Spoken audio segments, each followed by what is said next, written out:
We're both intense. My amazing guests are laughing here because of, hey, you know, we didn't plan to be here for this long, but the two of them seated there, the intensity of the conversation and the wisdom being dropped, it's heavy. I don't want to end that last chapter the way I ended it, and I rushed it a bit because of the card was being filled, and I need to change cards. So I want to go back there and let's close it nicely.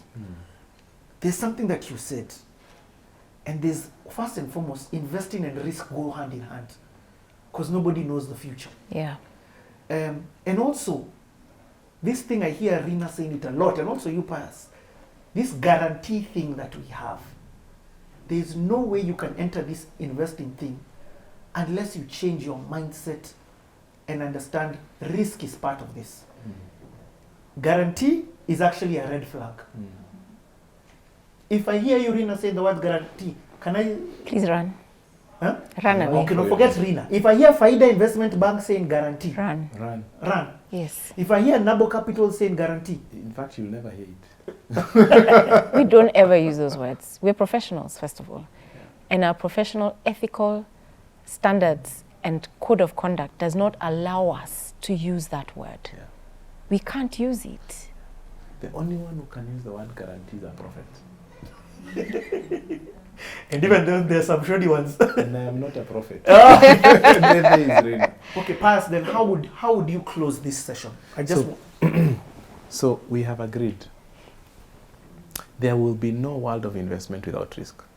So anytime you engage in investing, you're anticipating the future, which no one knows with certainty except God and a prophet. So, and even the Bible says that the prophet also knows in part. So there's still a part that they don't know. So you need to ask yourself, what if I lose? What if I lose the money? What is the worst thing that can happen? And am I comfortable with that? And that's why we bring the issue of diversification. You say, don't put your eggs in one basket. So make sure you put your money in different pockets, and we'll come to that. So that's why we said again, why is a money market fund safer than a bank account? Because it is diversified. Is because a money market fund, with one investment, you enter into a diversified portfolio. If you put money in a bank, you put money in that bank. So when that bank collapses, it collapses with your money. So in a diversified money market fund, you will get at least 75% of your money, if at all the fund manager had invested to the maximum. And in that bank. In that bank. So when Chase Bank went down, you didn't lose 100% like the people in the room. No. Any money market fund that had invested in Chase Bank only lost the portion that was allocated to Chase Bank. But did you hear of any money market fund that collapsed? No, none collapsed. One or two struggled to pay back, guys, but they did not collapse. What Pius needs to also add is that allocation is governed by regulation. By the regulation. You can't just decide, I want to do a money market fund, I want to give maximum returns. Let me put all my money in this bond that's giving 18.4% and then I relax. You can't do that. There's regulations around which maximum portions that you can allocate to different investments, and they need to be short-term investments. If it is a different fund, there's rules around that. Yeah. And the thing is, as long as you begin the journey of investing, you must remember it is it's a game of return and risk. It's a game of, not just a game of return, it's a game of return and risk. Let me give an analogy. If we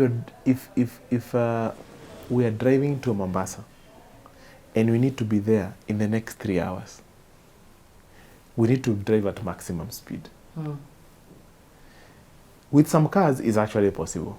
You can get there in 3 hours, but you really will be flying. When people see you on the road, you will literally be flying.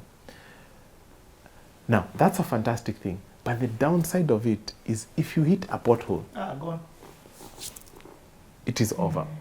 So when you see a product that is giving you a high return, you need to also ask the question, how fast are we traveling?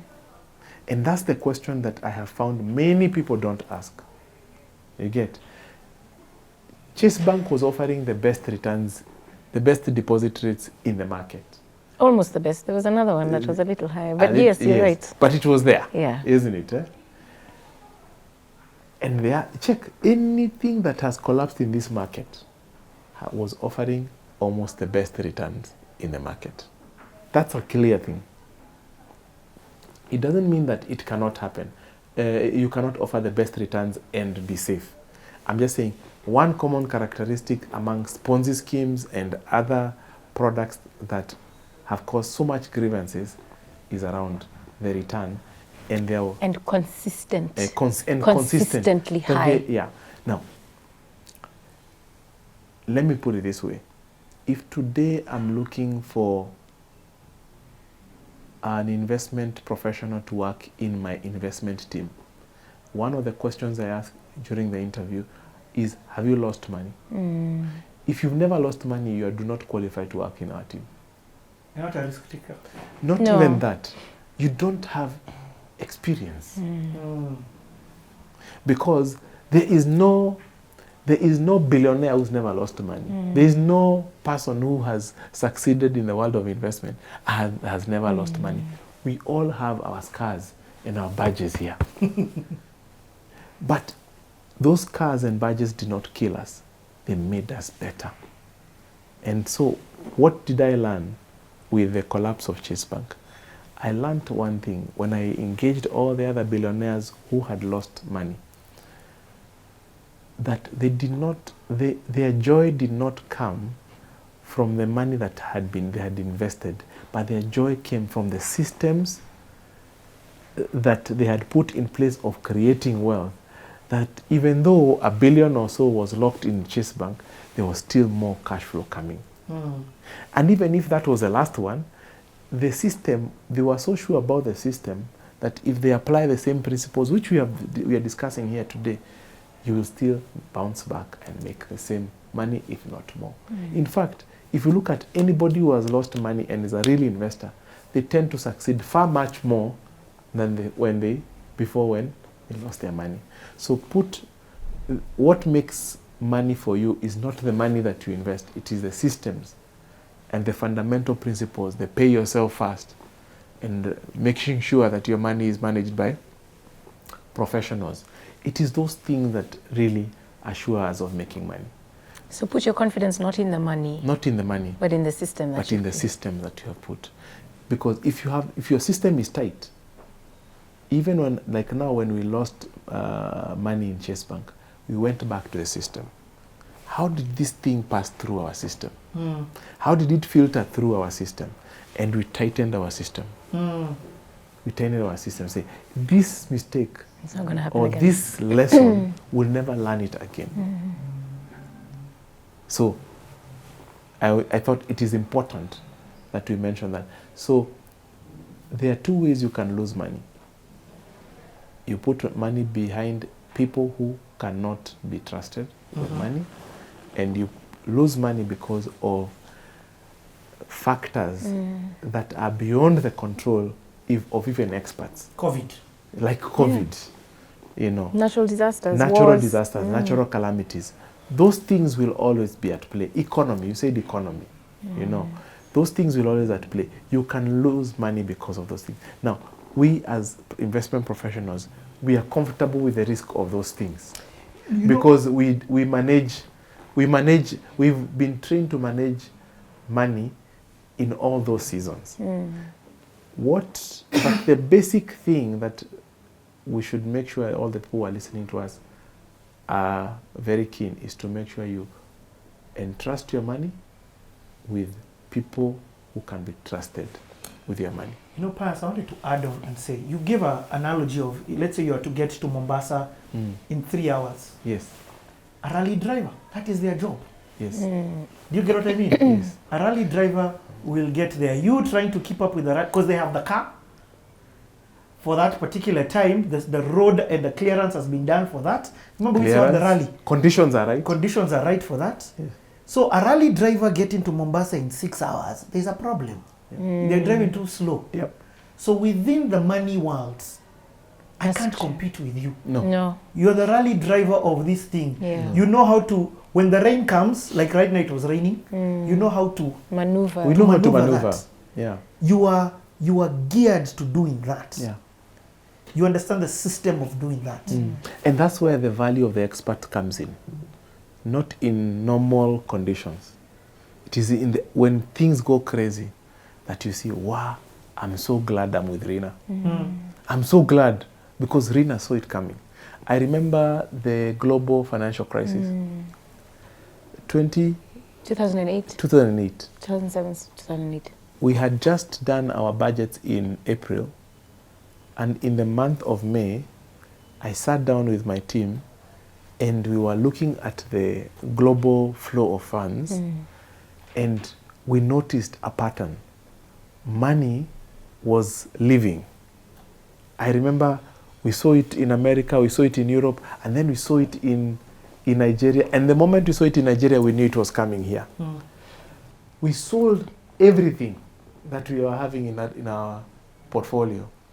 You know, fire sale. In fact, we made some losses. In the month of August, there was 1 week, Nairobi Securities Exchange. There was a halt. We lost 100 billion in 5 days. The country. In fact, NSE even, there was a halt in the market. Even there was a halt. You know, Yeah. it is a crisis when the NSE market stopped trading. Just We said, guys, you need to cool off. cool off. Yeah. But guess what? You out. We saw the trend coming and we knew it was going to touch us and we exited and we are now holding cash. When the crisis hit, guess who was looking for us? All the banks. All the banks were looking for us because we They were want the only deposits. one with cash that could move. Everybody else was locked. We made crazy money. Oh, in a difficult season. I want to actually touch on this before we move on to the next thing. And Rina, this is maybe, I want you to chime in. I had a guy saying, and this one baffled me, that when things are normal, we find it boring, as we like volatility. Yeah. Yes. We make money when When things are going volatile, down, yes, when or going prices up. are going up. Yes. We love crisis. The direction doesn't matter. Are you seeing the difference with you and us? Yes. Us as the people who've given you money, like we are happy when things are calm. Yeah. Actually, when things are calm, we don't make money. We don't make money. But are you seeing? Are you seeing why professionals need this? I'm trying to show the audience. You guys get excited. Like now Trump, like Yeah. American This was a election. fantastic week, by the way. Like I'm just saying, those who have invested with us, Yep. will make some good money this month Yes. Why? because of volatility. Yes. Look at this guy smiling. And you know why? Do you remember I said that investment is about a sneak preview about the future? Yeah. So people took a bet on an US election. So people are making, saying, you know, if Trump comes on board, crypto will do well. Yeah. So yesterday, it was record high. I think the Bitcoin went up by more than $5,000 in 1 day. In 1 day. That's crazy money for somebody who had put some serious money. It is money to change lives. It's cash flow. Okay, let's stop for a few minutes. We're coming back to continue. First of all, foremost, that's Mutitwande. Are we Mutitwande? We're almost arriving. Am I right? Are we going at 6 hours? Mombasa? No, it looks like we are. I'm seeing hope Hope. to the possibility of. Remember why we're having this conversation, guys. Don't get lost. And if you're joining us here, start from the very beginning. The question that I've consistently asked is, can I make money doing nothing? Yeah, but I remember there's something we still need to come in the next one. On the where do you put your money that you're paying yourself first? Okay. Yes. Switch off. We're coming back. See you in a bit.